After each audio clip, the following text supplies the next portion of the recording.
ঈমান, তৌহিদ। ঈমান আর তৌহিদের পার্থক্য কি কেউ যদি জিজ্ঞাসা করে? আমরা তো মাশাআল্লাহ সহি আকীদার অনুসারী, তাই না? ধরেন জিজ্ঞাসা করে ফেললো যে ভাই ঈমান আর তৌহিদের পার্থক্য কি, কি বলবেন? যে হঠাৎ করে হতভম্ব হয়ে যান, কি বলবো রে ভাই, পড়েছি তো অনেক কিছুই, কিন্তু তো গুছিয়ে তো বুঝিনি বিষয়গুলি, তাই না? মুশকিল, এজন্য শুনে রাখেন। ঈমান ব্যাপক অর্থ রাখে, ঈমান অত্যন্ত ব্যাপক অর্থ রাখে।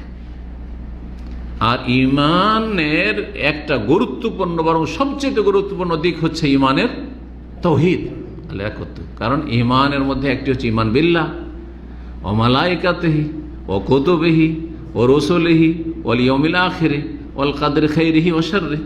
হ্যাঁ, তারপরে এইগুলির এক একটির ভিতরে অনেক ঈমানের দিক রয়েছে।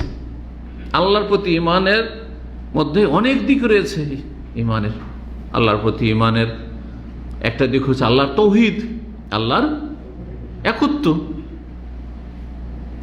আর এছাড়া আল্লাহ রাব্বুল আলামিনের বিভিন্ন আকীদার যে বিষয়গুলি রয়েছে সেগুলি। তো আকীদার যতগুলি বিষয় রয়েছে সবগুলি হচ্ছে ঈমানের অন্তর্ভুক্ত। তারপরে এছাড়াও বেশ কিছু ঈমানিয়াতের বিষয় রয়েছে, যেমন কিয়ামত, ওয়াল ইয়াউমিল আখির। তো 6টি ইসলামের বা ঈমানের রুকনের মধ্যে একটি হচ্ছে পরকাল।